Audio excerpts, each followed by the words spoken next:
진짜 구원은, 진짜 죄를 해결하는 건, 진짜 하나님의 말씀을 지켰다는 건 네 안에 있는 사악한 그 죄의 욕심을 바라보라는 거예요. 그 얘기가 맞는 것이죠. 지금 우리가 언약에 대해서 같이 나누고 있습니다.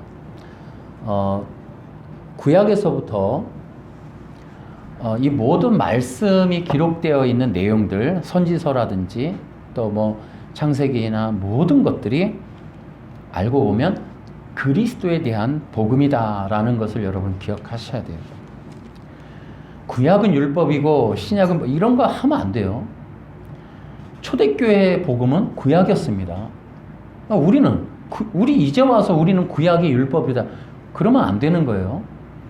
사도 바울이나 초대교회의 사도들에 의해서 복음 전도는 구약 성경으로 이루어진 겁니다.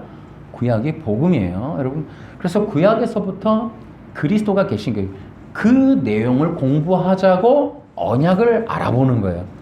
그랬더니 구약에 있는 언약 베리트를 보니까 그 베리트라는 내용 안에 그리스도가 계시다는 거죠. 그게 우리가 지금 이 언약을 배우는 의미가 되겠습니다. 근데 이러한 지금 제가 말씀드린 것이 이게 패러다임의 싸움이에요. 그러니까 우리는 교회나 이런 현장에서 성경 공부나 이런 데서 구약에 있는 복음을 듣기가 쉽지가 않아요. 그런 엄밀히 말하면 초대교회에서부터 구약의 복음을 전했단 말이죠. 그러니까 우리 교회는 신구약 성경 자체가 기독교라는 걸 기억해야 돼요. 여러분, 더 충격적인 얘기는, 여러분, 아브라함이 유대교인입니까? 기독교인입니까? 여러분, 신약의 사도들이 성경을, 아브라함의 복을 해석한 갈라디아서 로마서를 보면 여러분, 아브라함은 기독교인이에요. 그 증거가 히브리서 11장 그 목록들을 보세요. 다 믿음으로 구원 얻었다 그래요. 그것이 구약 성경 곳곳에 그리스도께서 나타나심을 통하여서도 증명이 돼요. 여러분, 이것이 바로 지금 우리가 시대적인 어떤 기독교적인 패러다임을 바꿔야 되는 그런 내용들인 거예요. 그래서 이제 우리가 설교를 할 때에도 지금 이 부분이 바로 굉장히 중요한 지점이에요. 이래서 어려워요, 설교는. 그리스도의 복음을 전한다고 하는 것은 쉽지 않은 거예요. 여러분, 에덴 동산에서부터 사탄은 말씀을 왜곡해서 인간을 범죄케 했습니다. 제가 늘 얘기하지만 사탄이가 어떻게 인간을 범죄케 하게끔 유혹했나? 말씀을 왜곡하거든요. 근데 도대체 이 말씀을 어떻게 왜곡했길래 인간은 거기에 호응을 했을까? 바로 그것이 인본주의라는 거예요. 인간의 속성과 본성에 맞는 그러한 변질이 일어나니까 인간이 호응하더라. 여러분, 그렇기 때문에 종교는 인간의 탄생과 범죄에서부터 시작을 했어요. 근데 그것이 역사를 흘러서 시대마다 기독교를 대적하는 방식으로 종교가 활용이 돼요. 예수님 때는 바리새파가 그러했고요. 이제 역사를 흘러 예를 들어 우리 교회 시대에는 자유주의 신학이라든지 율법주의라든지 기복주의 이런 것들이 진정한 복음을 가로막는 그런 장애물이 되고 있다는 거예요. 그렇기 때문에 부탁을 하나 하자면 어차피 우리는 지금 라스트 러너, 마지막 시대를 살고 있어요. 우리에게 있어서 마태복음 24, 25장은 뭐예요? 깨어라, 근신하라라는 거예요. 성도들은 깨어 있어야 돼요. 특별히 여러분, 시간은 끝나가고 있어요. 역사의 무대는 끝나가고 있다는 걸 기억하셔야 돼요. 종말이라고 하는 때에는 성경을 보면 언제 주님이 오실지 알 수가 없는 때예요. 우리는 그런 때에 살고 있는 거예요. 도적같이 오시는 거예요. 그래서 깨어 있어야 돼요. 그 깨어 있음은 그리스도를 통해서 깨어 있는 거예요. 여러분, 마지막 시대에 필요한 건 뭐라고요? 영적 무장이에요. 내일 우리가 어떻게 먹고 살 것이냐 중요하지만 반드시 필요한 건 영적인 무장인 거예요. 그래서 우리가 이런 하나님의 계획에 관련된, 하나님의 뜻에 관련된 하나님의 프로그램에 관련된 것들을 알아보는 방식이 언약이다라는 거예요. 하나님이 최초의 이 언약을 통하여 어떻게 마지막 시대에 이 언약을 성취 완료하실 것인가에 대해서 궁금해하는 거예요. 우리는 나의 문제, 위로의 문제, 내 문제 해결 여기도 있지만은 궁극적으로 하나님의 백성들이 해야 할 일은 하나님의 계획에 대한 거예요. 그것이 언약이다. 여러분, 하나님의 영원한 계획은 어디에 기록되어 있을까요? 바로 창세전에 있었던 영원한 언약, 구속 언약에 기록되어 있어요. 우리가 한 가지 기억해야 될 것은 이 성경이라고 하는 것은 언약으로 구성되어 있다는 걸 기억하셔야 돼요. 근데 놀라운 건 뭐냐면 성경에 있는 언약은 총 7개예요. 근데 성경에 기록되어 있지 않은 성경 시대 이전에 있었던 언약이 하나가 있었다는 거예요. 그게 구속 언약이에요. 그것을 에베소서 1장에 이 사도 바울이 설명해 주고 있는 거예요. 뭔가 있었단 말이지. 창세 전에 하나님이 하신 일이 있다는 거예요. 창세기 1장 1절 이전에 뭔가가 있었다는 거예요. 그게 구속 언약인 거예요. 그 구속 언약에 대해서 이제 우리가 살펴보는 거예요. 하나님이 이 땅을 창조하기 이전에 계획이 있었다는 거예요. 이 땅을 만들어 창조를 해서 뭔가를 하시겠다는 거예요. 그게 구속 언약이고 그 구속 언약의 핵심이 그리스도라는 거예요. 보통 책에는 이렇게 기록되어 있습니다. 구속 언약은 창세전 3위 하나님의 언약이다. 3위 하나님 사이에 맺어진 언약이다라는 거예요. 지난주 영상의 제목이 이제 R.C. 스프롤이라고 하는 사람의 책에 대한 얘기가 있어요. 제가 이제 이 구속 언약을 공부하려고 2016년도에 공부했던 이 R.C. 스프롤의 언약 책을 열어봤어요. 그랬더니 바로 그 언약, 그러니까 이 언약이라고 하는 이 내용이 들어있는 이 책을 공부하다가 여기에 능동순종, 수동순종이라고 하는 교리가 뻗어치 들어있는 걸 발견한 거예요. 그때는 몰랐는데. 제가 되게 속상했어요. 특히나 제가 지난주에 이 영상, 또 오늘도 마찬가지지만 이 영상을 찍는 이유는 그러니까 행위 언약까지는 이제 이해가 됐어요. 저 사람들이 하는 역할이 웨스트민스터. 그래서 그걸 변증하려고 했는데 R.C. 스프롤이라고 하는 사람이 쓴 언약 책에서 뭔가 얘기하냐면 구속 언약을 능동순종으로 풀어버린 거예요. 거기에서 제가 이건 있을 수 없다라는 생각을 한 거예요. 그러니까 영원전 언약이 그리스도고 그리스도를 통한 하나님 나라의 완성, 하나님 나라의 백성들을 만드는 계획이셨는데 R.C. 스프롤의 얘기가 뭐예요? 영원전에 계획하신 그리스도의 계획의 성취가 능동, 수동 두 종류로 이루어진다 이 얘기를 하고 있는 거죠. 거기에서 충격을 먹은 거예요. 그동안 여러 가지 제가 그 능동 순종에 관련된 책들을 읽어봤는데 구속 언약을 건드린 경우는 R.C. 스프롤이 처음이에요. 그게 너무 속상했던 거예요. 심지어 구속 언약까지도 능동 순종 교리로 그걸 풀어버린다는 게 정말 너무 마음이 아픈 거예요. 우리가 왜? R.C. 스프롤 유명하니까. 많은 사람들이 안심하고 보니까. 여러분, 저도 생각 없이 공부했어요. 그냥 유명하니까. 저도 이거 교단적으로 따져보지 않았어요. 이 책 볼 때. 그런 걸로 볼 때. 저만 보겠습니까? 일반 평신도들도 이거 저도 이거 교재를 썼으니까.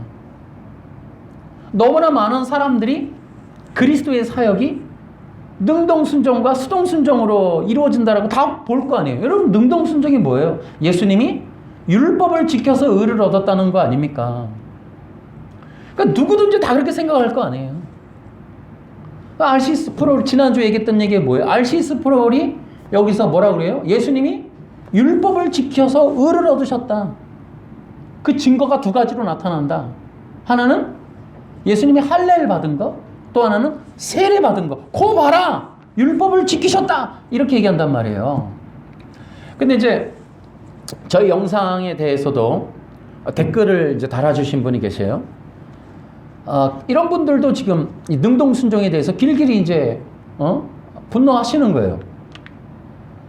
근데 여러분, 이제 그 현장에 가셨다는 그분 얘기도 그런 거 아닙니까? 그러니까 능동순종주의자들이 엄청 많다는 거죠. 근데 그 사람들이 분명한 근거를 제시 못한다 이 얘기를 하고 있는 거 아니에요. 아니 그걸 떠나서 요한복음 5장 18절에 보면은 예수님이 안식일을 지키지 않았고 신성 모독해서 유대인들이 죽이려고 했다라는 구절이 나와요. 9장에도 넘어가면 안식일을 지키지 않음으로 문제가 터지는 게 나와요. 유대 사회에서 예수님이라고 하는 분의 인식은 율법을 지키지 않는 분으로 되어 있는 거예요. 그러니까 우리만 유독 주장하는 거예요. 예수님 율법 지켰다고 긋고 우기는 거예요, 지금. 예수님이 율법이라고 하는 거의 중심이 뭐예요? 안식일을 지키는 행동이잖아요. 그러니까 안식일에 대해서 주님이 상징적으로 그걸 깨부셔버린 거죠. 창세기서부터 나오는 안식이라는 개념, 안식교 우리가 앤드류 강 얘기할 때도 나오지만 문자적으로 어떤 요일을 정해갖고 아무것도 일 안 하는 날로 정하는 안식이 아니란 말이에요.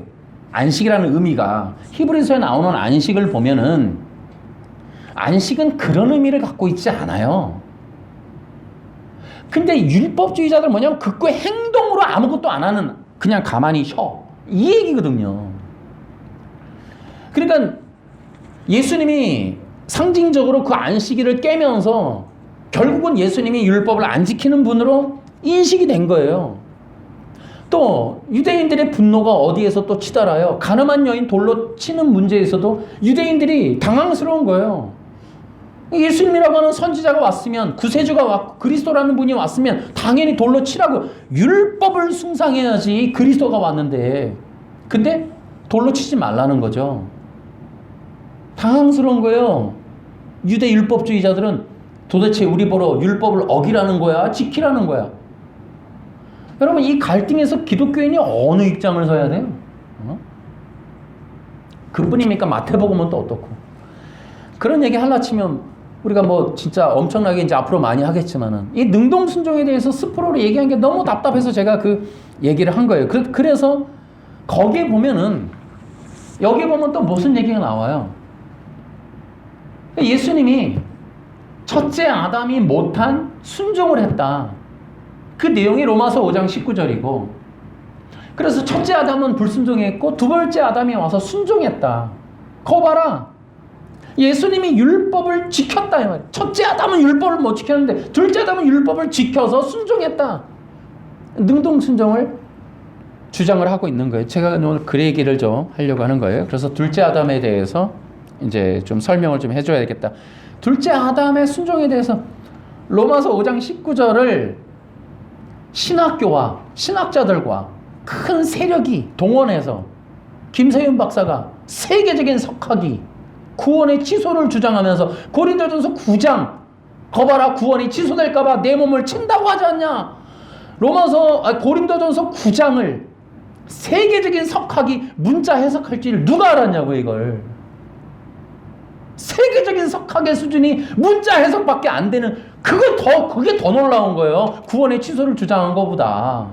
지금 어마어마한 능동주의 세력 있잖아요. 웨스트민스터 신앙고백서를 등지고 있는 전 세계적인 개혁주의가 달라들어서 로마서 5장 19절을 문자 해석하고 있는 거예요.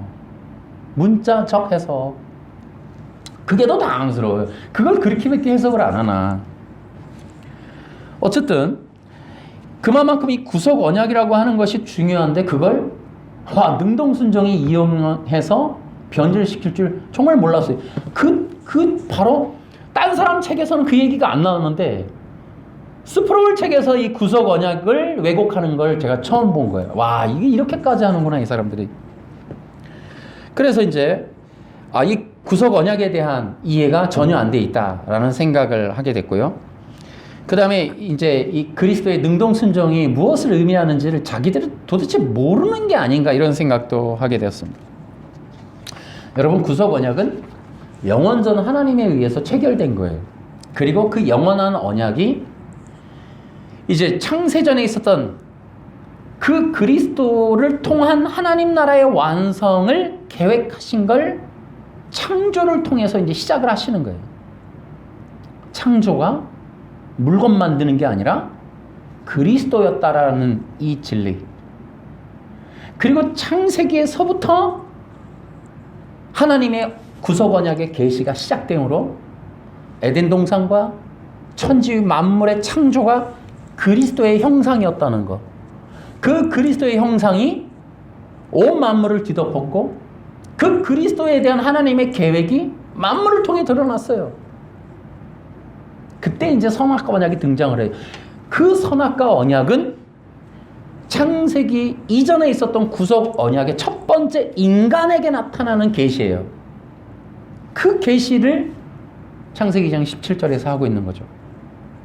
창세기 2장 17절은 하나님의 최초의 인간을 향한 언약, 하나님의 말씀, 계획, 구속 언약의 실현이란 말이죠. 그 구속 언약의 계시를 이 땅에 있는 것을 통해, 땅의 형식을 통해 아담과 체결을 하시는 거예요. 그것을 이제 율법이다 이렇게 얘기를 해요. 로마서 5장 11, 12절, 13절에 가면 결국 율법이라는 거는 창세기 2장 17절을 의미하는 거예요. 그 말씀이. 그것도 나중에 또 한번 해봅시다. 이게 시간이 안 되니까. 근데 그 율법이라고 하는 것을 그렇게 이해를 하면서 결국은 아담은 율법에 실패했고 율법에 성공했고 이 문제를 이제 그렇게 얘기하는 거예요. 그래서 선악과를 이제 율법으로 얘기를 하는 거예요. 그러니까 결국은 능동순종주의자들, 웨스트민스터 신앙 고백서가 저지른 그 문제는 뭐냐면 선악과 언약이라고 하는 것을 구속 언약과 별개로 놔버린 거예요. 그리고 이것을 인간의 행동으로 규정을 해버리고 더군다나 창세기 3장 15절의 여자의 후손의 메시아 언약을 바로 이 선악과 언약과 분리해서 두 개의 구원론을 만들어내는 이런 문제들까지 다 이제 웨스트민스터 신앙 고백서에서 이제 이걸 조작해 놓은 거예요. 여러분 보세요. 요한복음 14장에 내가 곧 길이요 진리요 생명이니 나로 말미암지 않고는 아버지께 올 자가 없느니라 라고 하는 거는 누구를 향한 말씀이냐는 거죠. 그럼 이 말씀에 적용되는 사람은 누구까지만이에요? 그러니까 신약에 있는 사람만인가요? 도대체 왜냐하면 구원론이 두 개잖아요. 그러니까 아담은 별도로 진행이 되고 그 이후의 후손은 또 별도로 진행되는 거니까. 근데 신약 어디에도 아담의 구원이 다르다는 내용이 없다는 거죠. 그러니까 내가 곧 길이요 진리요 생명이라고 그랬어요. 예수님이 아니고서는 길도 없어요. 근데 아담만 별도의 길을 만들어 놓은 거예요. 엘리베이터 혼자 회장님만 가는 이 엘리베이터를 따로 또 만들어 놓은 거예요. 이런 것은 있을 수 없다는 거예요. 여러분 모든 이들이 공감하셔야 돼요. 성경에 구원의 방법은 하나인 거예요. 그것이 구속 언약인 거예요. 그게 그리스도. 그것이 계속적으로 반복적으로 나타나는 거예요. 성경에 그리스도 외에 구원의 방법이 있을 수 없다. 이게 우리 기독교가 그래야 되는 거예요. 근데 아담은 특별하니까 행동으로 구원받아. 이것을 어떻게 개혁주의가 이걸 두 개로 만드느냐고요. 있을 수 없다는 거예요. 그 이제 내용이 바로 이제 행위 언약의 내용이란 말이죠. 여러분 하나 기억하세요.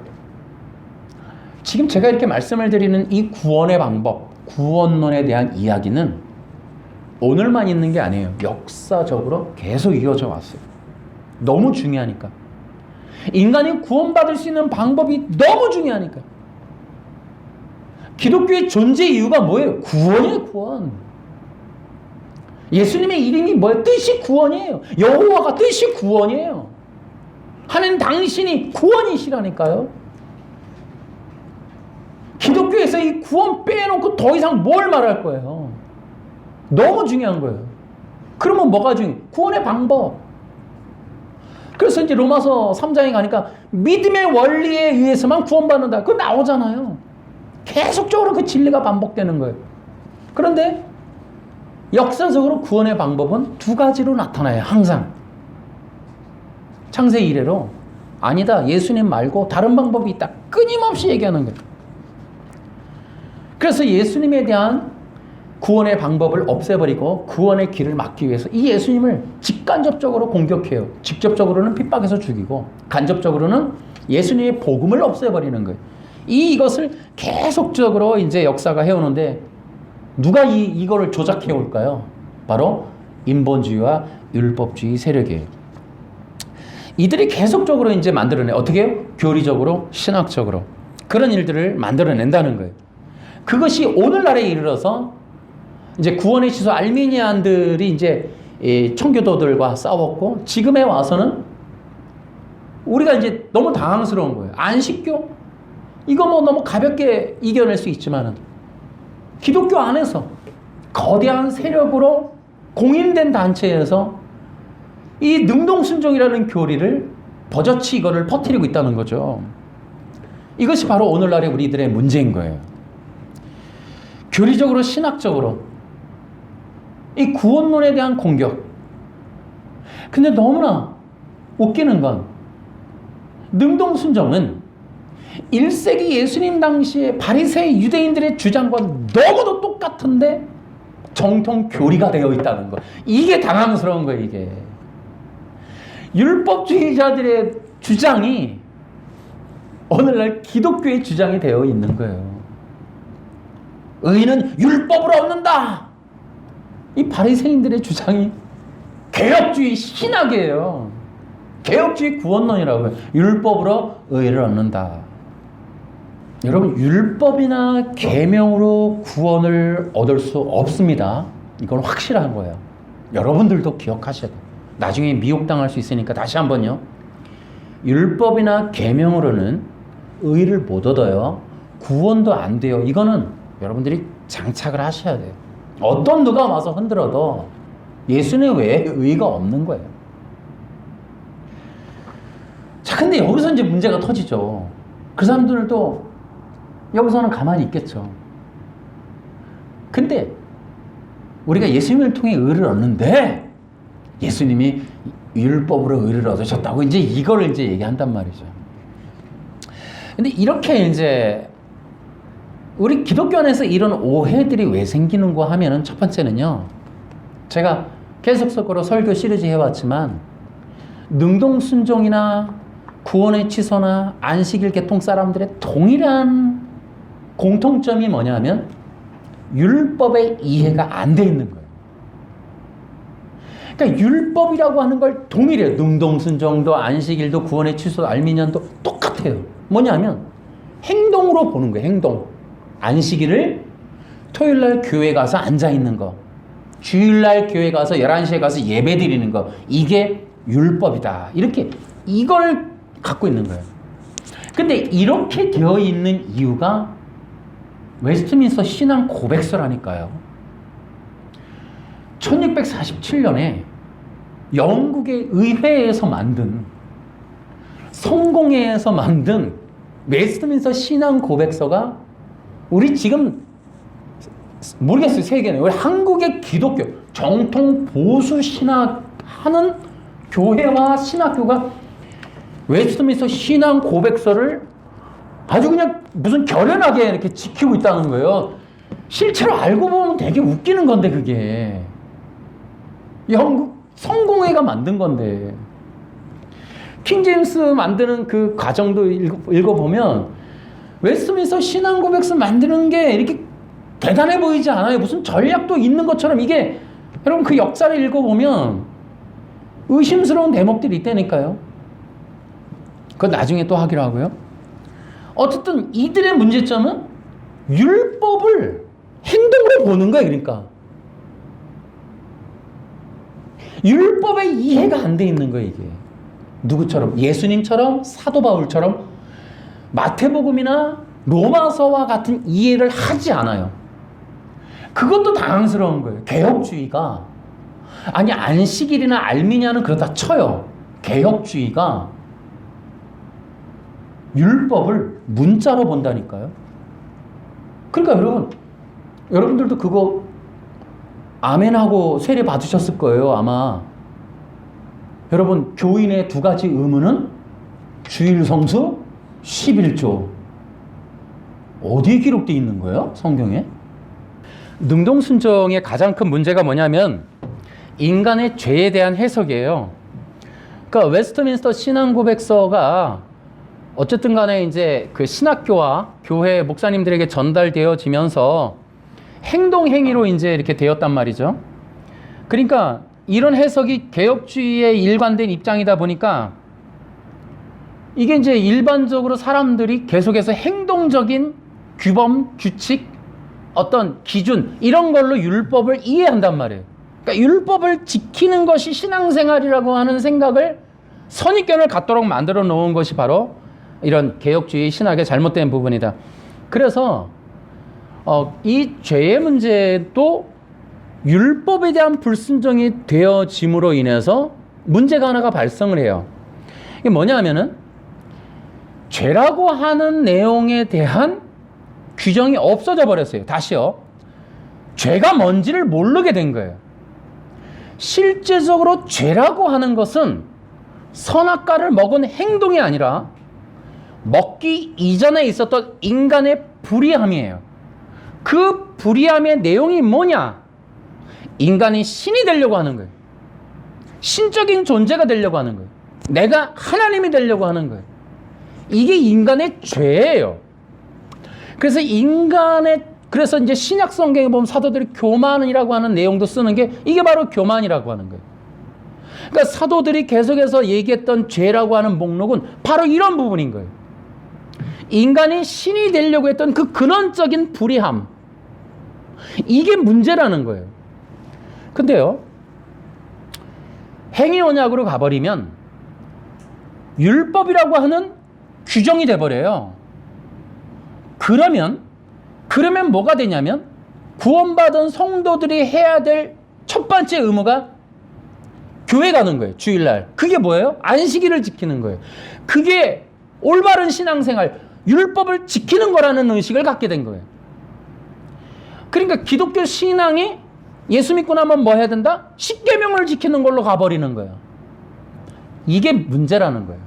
그러다 보니까 몸은 교회가 있는데 내 안에 있는 불의함, 욕심, 교만함, 하나님이 되고자 하는 자기중심, 이런 것들을 중요하게 여기거나 그런 걸 회개하는 일들이 교회에서 없어진다는 거예요. 그게 내 속에 있으므로 하나님과의 방해물이 내 안에 있는 불의한 교만함이라고 하는 것을 인지하는 신앙생활을 하는 교인들이 없다는 거예요. 왜? 주일날 교회에 앉아있으면 의롭고 율법을 지켰고 말씀대로 행했고 죄가 없는 사람이 돼버리는 거예요. 이게 율법주의, 1세기 당시에 율법주의가 요구했던 거였고 주장했던 거예요. 그거를 교회가 똑같이 하고 있는 거예요. 그러니까 실제로 복음은 뭐냐면 그 불의함에 대한 거예요. 그래서 그 인간이라고 하는 근원에 죄가 있음을 깨닫는 것, 그게 복음이에요. 그래서 여러분 기억하세요. 율법이라고 하는 이해가 율법주의와 기독교가 달라요. 그래서 죄를 원천적으로 율법에 대한 불순종으로 보면 안 된다는 거예요.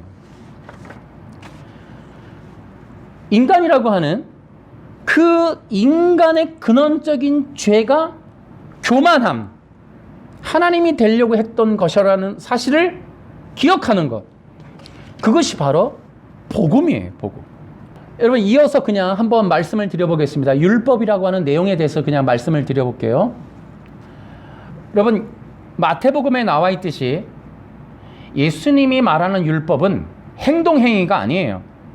예를 들어 많은 사람들이 마태복음 19장을 통해서 계명을 지키면 구원받는다, 영생을 얻는다라고 예수님이 말했다 이거예요. 그러니까 그렇게 구원받는다 이렇게도 얘기한단 말이에요. 그러나 여러분 본문 뒤에 너 가진 거 팔으라고 나와요. 그리고 마태복음 23장에도 보면은 인간 속에 있는 죄악의 문제점을 지적하세요. 여러분 그걸 기억하셔야 돼요. 예수님의 율법 지킴이라고 하는, 계명 지킴이라고 하는 의도는 너 주일날 안식일날 교회 갔니? 이 얘기가 아니에요. 네 안에 있는 그 죄의 그 근원, 탐심, 욕심, 그 부분을 해결했냐 이거예요. 그것에 대해서 지적하는 게 예수님의 말씀인 거예요. 그게 계명 지킴이라는 거예요. 주일날 교회 갔다 오는 청년에게 너 그게 진정한 기독교인의 생활이니? 아니야. 너 진짜 제대로 교회 다녔다면 네 안에 있는 근원적인 죄에 대해서 너 해결받았니? 그걸 묻는 거예요. 진짜 구원은, 진짜 죄를 해결하는 건, 진짜 하나님의 말씀을 지켰다는 건 네 안에 있는 사악한 그 죄의 욕심을 바라보라는 거예요. 그 얘기가 마태복음 19장이에요. 문맥으로 보면. 그런데도 불구하고 지금 기독교인들이 율법주의자들의 주장을 반복해요. 거 봐라, 계명 지켜도 구원받지. 문맥과 뜻을 이해하지 못하는 거예요. 중요한 건 바로 율법의 뜻을 모르는 거예요. 그럼 율법이라고 하는 게 왜 주어졌을까요? 율법의 용도는 무엇인가 하면 우리가 율법 시리즈를 통해서 이미 살펴봤듯이 율법이라고 하는 뜻은 왜 율법을 줬느냐? 인간으로 하여금 율법 앞에 서면 율법을 통해 불의함을 깨달으라고 율법을 준 거예요. 율법은 거룩한 법이에요. 하나님 법이에요. 헌법이 아니에요. 율법은 인간의 행동을 통제하는 법이 아니에요. 영적인 법이에요. 거룩함을 요구하는 법이에요. 인간은 어떤 예를 들어 안식일이라고 하는 그 율법 앞에 서면 몸뚱아리는 갈 수 있어도 내 안에 있는 그 불의함을 통해 이 하나님의 법을 온전히 마음으로 지킬 수 없는, 영적으로 지킬 수 없는 존재라고 하는 내 안에 부패가 있음을 깨달으라고 주는 법이 율법인 거예요. 전에 우리가 율법 시리즈 했지만은 기억하세요? 세상 어디에도 인간의 마음을 통찰하는 법은 없어요. 인간의 마음을 정죄할 수 있는 법이 없어요. 인간의 근원의 불의함을 드러내는 법은 세상에 없어요. 그거 율법밖에 없어요. 인간이 예를 들어 횡단보도를 건너는 것에 대한 벌금을 부과할 수 있는 법은 전 세계에 얼마든지 있어요. 그러나 인간이 하나님을 거절하는 것이 죄라고 하는 걸 규정할 법은 율법밖에 없어요. 그리스도를 믿지 않는 것이 죄라고 규정할 수 있는 법은 율법밖에 없어요. 율법은 인간의 행동을 제약하는 헌법이 아니에요. 율법은 인간의 영혼의 근원에 있는 불의함을 정죄하는 법이라고요. 하나밖에 없어요. 기독교인들은 유대인들이 주장하는 것처럼 행동에 대한 제약의 법으로 인식하면 안 돼요. 영혼의 죄악을 드러나게 하는 디딤돌.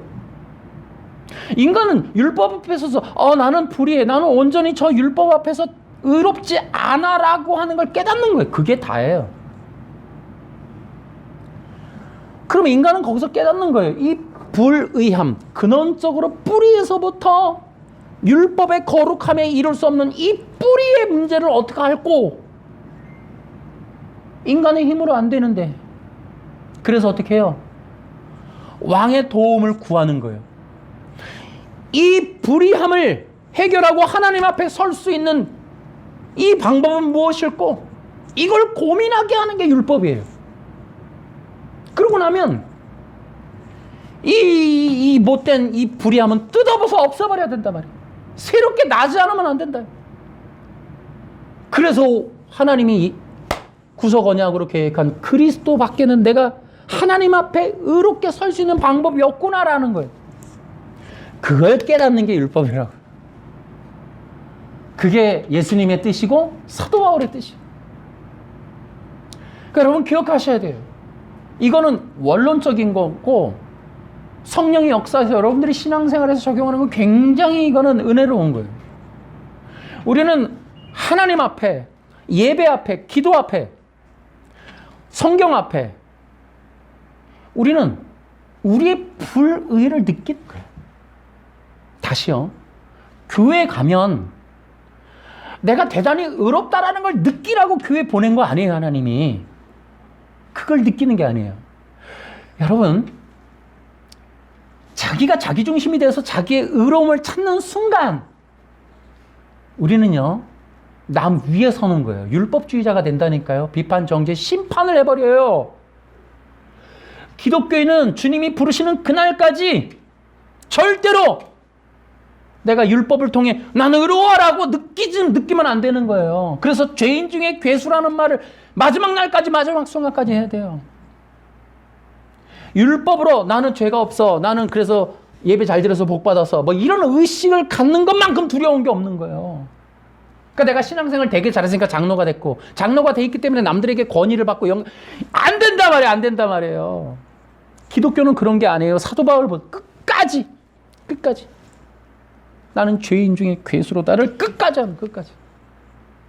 어느 위치에 올라가면 안 돼요. 율법을 통해 나는 의로워라는 의식을 절대로 가지면 안 되는 거예요. 그게 율법주의자가 되는 길이에요. 교회 안에서도. 율법은 행동을 규약하는 법도 아니고, 우리가 나 의로워, 난 죄가 없어, 남들보다 나라고 하는 의식을 갖게 하는 이 종교의 영에 속으라고 준 것도 아니에요. 율법은 선한 법이에요. 율법은 그리스도와의 영적 연합을 이루는 최고의 발판인 거예요. 여러분이 문제를 의식하고, 여러분 교회 안에서 예배를 드리며 영적인 교제를 나누고, 어떠한 상황, 어떠한 말씀, 어떠한 교제 가운데 있는 일들이라도 그리스도의 영광으로 나아가는 발판으로 삼으시면 성공하는 자가 되는 거예요. 이게 성령의 사람이에요. 어떤 걸 통해 자기중심이 되어지면 안 된단 말이죠.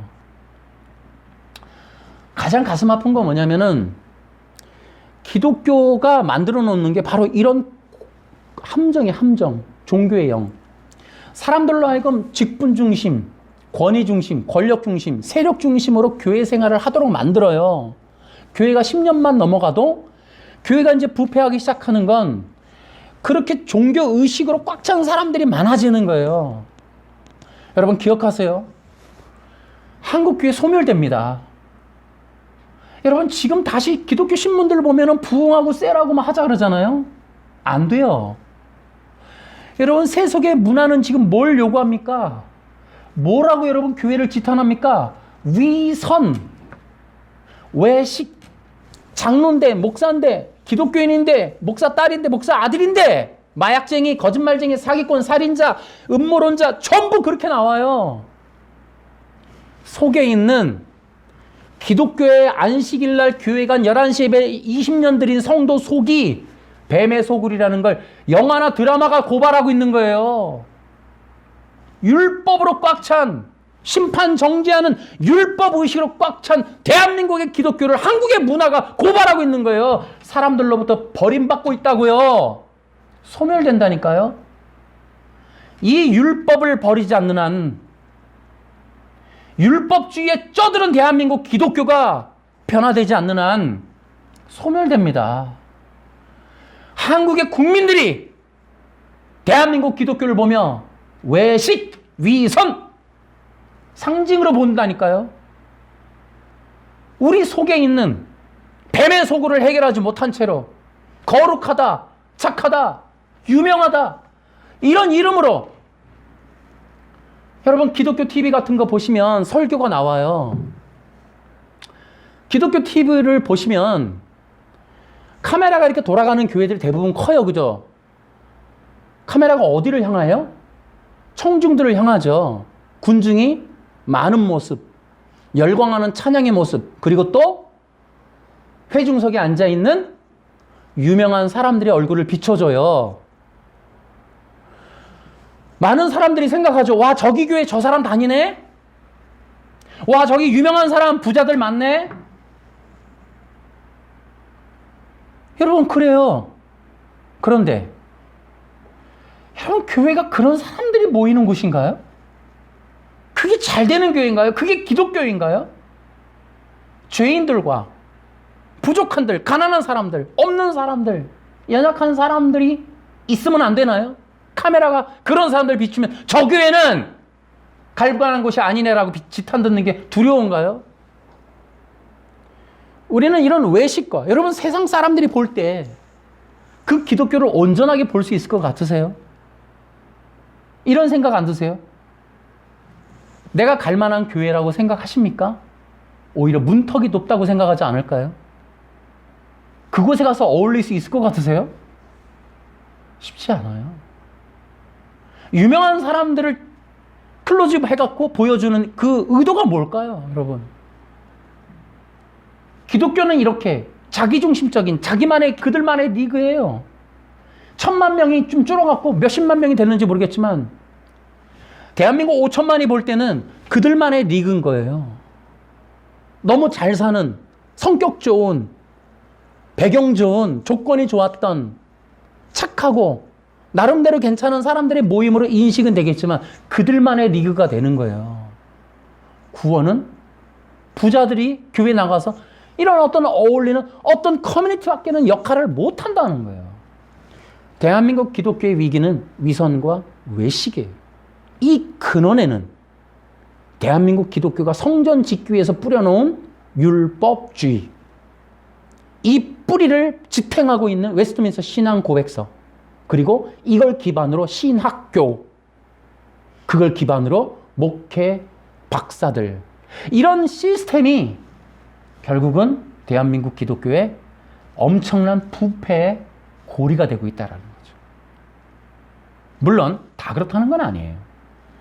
그러나 전반적으로 율법주의라고 하는 것이 얼마나 깊숙이 우리 성도들의 의식과 교회 문화를 형성하며 오히려 구원이라고 하는 길을 찾지 못하도록 하는 진정한 의로움이 뭔지를 모르는 그러한 장애물이 되는 역할들을 성경 해석을 통해 율법을 뿌려버렸다는 거죠. 이것을 개선하지 않으면 우리 한국 기독교는 다시 한번 살아나기는 어려울 것이다. 그러나 제가 지금 봤을 때도 셀이라든지, 여러분 셀이라는 것도 참 말이 그렇고 굉장히 좋아 보이지만 단점도 있는 건 사실이에요. 못 어울리는 사람들이 있죠. 어쨌든 율법주의 사회, 율법주의 교회, 율법주의 문화가 퍼져나가면 여러분 1세기처럼 됩니다. 부자와 나사로, 이러한 형태로 교회와 세상은 묶여져 가요. 제가 올린 영상 중에 그런 게 있습니다. 율법주의는 뭐와 같다고요? 공산주의 시스템과 똑같아요. 부자와 나사로를 기억하셔야 돼요. 착취와 지배와 배고픔, 가난, 이런 노예살이, 종살이, 여러분 이 고리가 뭐로 형성됐다고요? 율법주의 세계가 그렇게 형성이 돼요. 공산주의와 똑같아요, 율법주의는. 그래서 여러분 전 세계가 율법주의 종교로 세계 종교 통합이 이루어지면 전 세계는 공산주의 시스템이 작동이 되는 세계로 바뀌는 거예요. 지금 전 세계 종교 통합은 율법주의와 인본으로 이루어지고 있어요. 여러분 기억하셔야 돼요. 그래서 우리 한국 기독교가 지금 시급한 건 뭐예요? 율법주의를 버려야 돼요. 율법주의의 문제 세 가지로 보면 저는 이렇습니다. 율법주의는 사회를 피폐하게 한다. 두 번째, 율법주의는 교회 생명력을 압살시킨다. 세 번째, 율법주의는 구원의 길을 막아버린다. 그래서 저는 율법주의 종교에서 벗어나야 된다라는 거예요. 이것이 시급하다. 여러분, 아까도 얘기했지만 우리가 이제 율법주의라고 하는 현실적인 교회 문화의 이 문제점을 지적하며 그 근원이 바로 이 행위언약에 있음을 제가 말씀을 드렸습니다. 이 문제는 또 다시 거론하겠습니다만은 우리가 이제 이 행위언약이라고 하는 것이 갖고 있는 문제는 아담의 구원, 예수님의 구속사역조차도 율법의 테두리로 다 묶어버렸다는 거예요. 아담의 실패가 율법을 불순종한 거고, 그럼 예수님의 구원조차도 율법에 순종하면 된다, 이 개념으로 가는 거죠. 이것은 구원의 길을 막아버리는 아주 위험천만한 주장인 거예요. 우리 기독교인들이 복음을 전하잖아요. 그러면 우리 속에 이런 것에 대한 분노가 일어나야 되는 거예요. 예수님을 폄하하는 이런 내용을 받아들이면 안 되는 거예요. 여러분 놀라셔야 돼요. 우리도 장로교지만 장로교 안에 있는 개혁주의가 이런 거 주장하고 있다면 여러분들도 분노하셔야 돼요. 예수님을 감히 율법이라고 하는 범주에 집어넣고 그 율법의 지배를 받고 있었던 분이라고 하는 것을 주장하면 우리가 어떻게 그걸 받아들여요? 거부하셔야 되는 거예요. 지금 교단적으로 움직이는 거 제가 말씀을 드렸잖아요. 어떻게 그걸 받아들여요? 모르니까 지금 그러는 거예요. 사람들을 미혹하고 있는 거예요. 세뇌시켜가고 있는 거예요. 감히 율법주의자들이. 그러다 보니까 이 아담을 첫째 아담, 예수님을 둘째 아담. 그래서 로마서 5장 19절로 고봐라! 율법을 딱 중심에 두고 불순종, 순종의 프레임으로 걸어서 예수님이 율법, 그 문구대로 계명을 지켜서 의로웠고 우리가 예수 믿을 때 그 의가 우리한테 와서 우리가 구원받은 의의 백성이다. 이 얘기를 하고 있는 거예요. 절대로 그렇게 해서 여러분 의의 백성은 안 됩니다. 여러분. 구원받는 백성 안 된다고요. 다 거짓말이에요. 여러분 기억하셔야 돼요. 구원은 복음 하나인데 이게 가려진다니까요. 이걸 가리려고 교단적으로 움직이는 거예요. 이게 미혹당하고 있는 거예요. 우리는 싸워야 된다는 거예요. 아까 얘기했듯이 율법이라고 하는 뜻에 의하여 둘째 아담이 무엇에 순종하고 첫째 아담은 무엇에 불순종했는가를 여러분 기억하셔야 돼요. 자 보세요. 아까 불의함이라고 얘기했죠. 첫째 아담이 선악과를 먹은 행동에 불순종한 것이 문제였네요. 아니에요. 아까 죄가 뭐라 그랬어요? 이 부분 안 본 거죠? 죄가 뭐라 그랬어요? 하나님이 되려고 했단 말이죠. 이게 불의예요. 이게 원죄예요. 성경 역사는 창세기 3장 5절 이후로 신이 되려고 하는 사람들, 자기가 신이 되려고 왕이 되려고 신의 자리에 올라가려고 하는 사람들의 그 처절한 역사의 기록이 성경에 나오는 거예요. 그게 원죄라는 걸 보여주는 거예요. 동일하게 그리스도의 구속이 무엇인지를 하나님이 두 갈래로 계속 보여주고 있는 거예요. 두 왕국의 다툼으로 보여주는 거예요. 여러분 둘째 아담이 오셔서 순종한 게 그럼 뭘까요? 하나님이 원하셨던 그 뜻을 이루시는 거예요. 그런데요. 예수님이 예를 들어 마태복음 4장 같은 경우에 그렇습니다. 예수님이 오셔서 이 시험 40일 금식 후에 시험 받으실 때 내용들을 보시면 그 내용이 나와요. 예수님은 도대체 무엇에 그럼 순종하셨을까요? 바로 그와 같은 거예요. 불의함에 대한 시험을 받으신 거예요. 그 내용이 뭐예요? 너가 신이라고 말해라. 너가 신이라고 스스로 주장해라. 네가 신으로서 마음껏 해라. 네 마음대로 해라. 라는 거고. 네가 영광 받아라. 너가 영광스럽게 하나님이 아니라 너가 영광 다 받아라. 그리고 이 세상을 줄 테니까 나만을 경배해라. 여러분 이 내용은 아담에게도 있었던 내용이라는 거죠. 근데 여기에 실패한 거고 예수님은 여기에 승리하셨어요. 여러분 이것을 통해서 여러분 기억하세요. 예수님은 도대체 마태복음 4장에 있는 시험으로부터 어떻게 승리하신 걸까요? 놀라운 건 뭐예요? 아까 얘기했죠. 아담은 그 율법을 통해 불의한 존재인 게 나타났죠. 마태복음 4장은 뭘까요? 예수님이 의로우신 분이라는 것이 증명이 되는 거예요. 선악과를 안 먹어서 의로워지는 분이 아니고 하나님이 의로우신 분이 왜요? 마태복음엔 뭐예요? 왕이 오셨도다. 이스라엘 백성들이 예수님을 뭐라고 인식해요? 하나님의 아들, 왕, 그리스도로 인식한단 말이에요.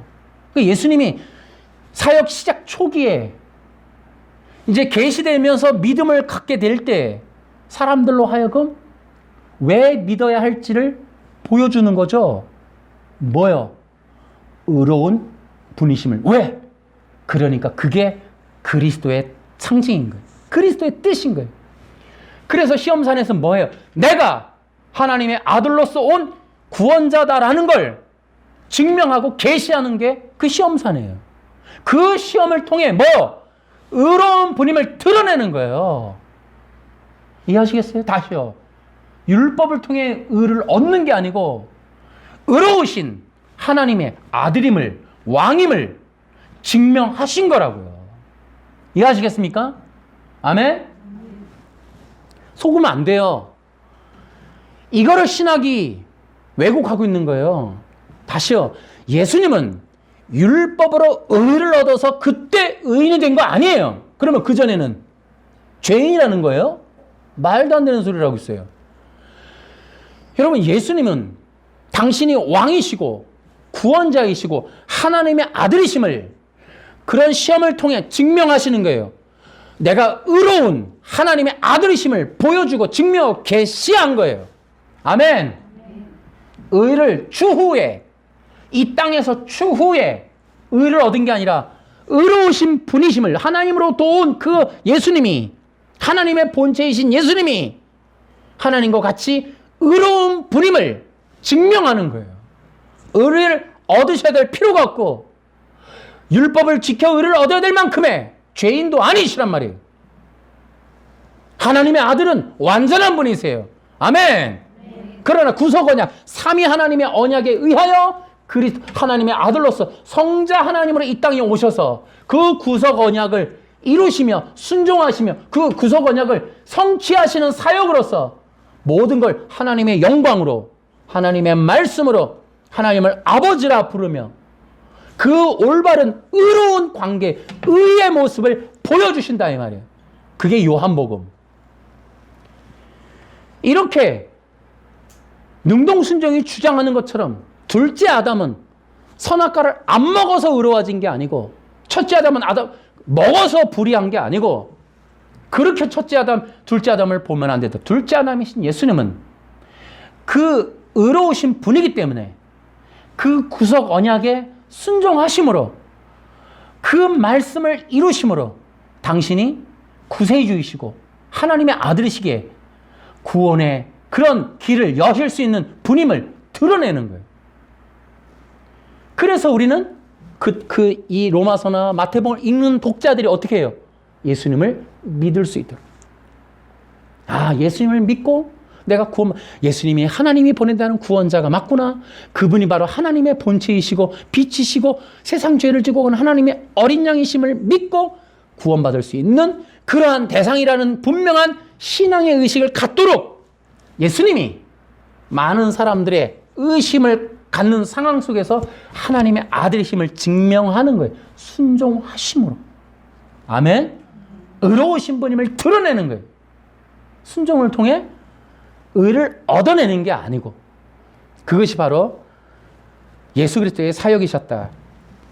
그러므로 여러분, 요한복음은 예수님의 의로우심을 드러내는 적극적인 어떤 그런 모습을 보여주신다라는 것을 제가 전에도 한번 말씀을 드렸는데 그 속에서 하나님께 영광 돌리고 하나님의 말씀을 보시고 하나님을 아버지라 칭하며 하나님과의 영적인 또 의로운 관계를 보여주신다라는 거예요.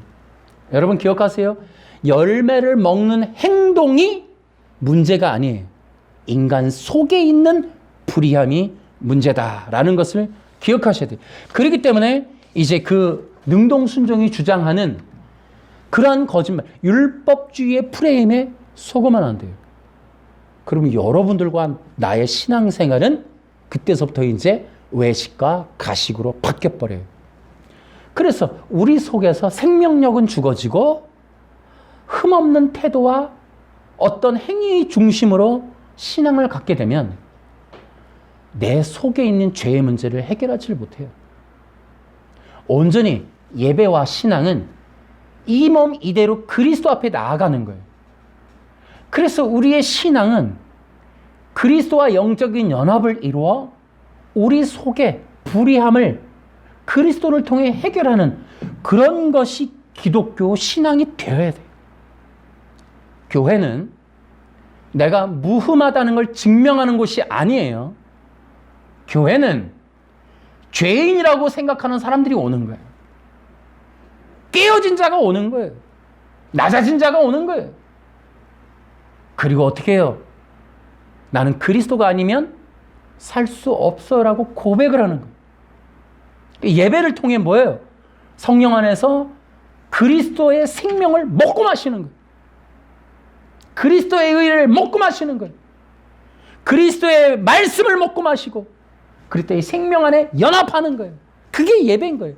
그리스도와의 영적인 엔카운터가 일어나야 되는 거예요. 그게 예배가 돼야 된다. 아멘. 우리가 그런 신앙생활로 가야 돼요. 이게 마지막 시대의 성도예요. 그래서 어떻게 돼요? 종말에 어린 양이 어디로 가든지 따라갈 만큼 그리스도이신 예수님과의 영적인 연합을 이루어야 돼요. 율법을 지키며 문구대로 규정을 지켰나 안 지켰나를 지켜보며 그것에 대해서 그걸 기준으로 삼아 신앙생활을 하고 말고를 결정하는 그런 어리석은 유대 율법주의에 속으면 안 된다. 능동순종이 가지고 있는 이 위험한 함정을 여러분 피해야 돼. 이겨내야 돼. 그래서 기억하셔야 돼요. 성도들의 삶은 요셉과 같이 여호와와 함께 했더니 형통하는, 여호와와 함께 했더니 형통하는, 그 형통은 요셉을 통해 나타나는 것이 놀라운 게 왕 같은 제사장의 사역이라는 거예요. 여호와와 함께한 형통이라고 하는 의미는 하나님의 영원전의 계획이 여러분을 통해 나타나는 거예요. 여러분을 통해 이루어지는 거예요. 그게 형통인 거예요. 얻고 싶어하는 물건 몇 개 얻고 자고 형통 끌어다 쓰는 게 아니고 하나님의 뜻이 창세전에 있었던 구석 언약에 하나님의 놀라운 계획이 요셉을 통해 이루어지듯이 우리를 통하여 하나님의 뜻이 이루어지는 것이 형통합니다. 아멘. 기억하셔야 돼요. 그래서 나를 왕같은 제사장으로 삼아주시고 나와 함께 하셔서 하나님의 사역의 도구로, 생명의 일의 도구로, 하나님의 영원한 생명의 그 도구로서, 군사로서, 신부로서 사용하고 함께 하시고 열매를 맺어 주시는 그 일들이 형통이라고 하는 거예요. 직장을 얻겠다고 하는 형통 끌어다 쓰지 말라는 거예요. 여러분, 이것이 바로 우리가 복음 안에서 누리는 영적인 열매인 거예요. 이걸 얻어가는 거예요, 여러분. 이것이 기독교 신앙인 거예요. 다시 한번 예수 그리스도를 통한 영적인 열매가 여러분 삶에 넘치길 바랍니다.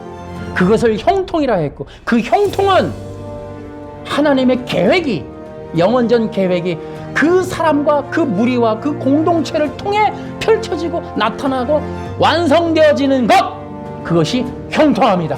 그런 형통함이 넘치는 여러분들과 우리 교회가 되기를 주 예수님의 이름으로 축원합니다. 박수로 하나님께 영광.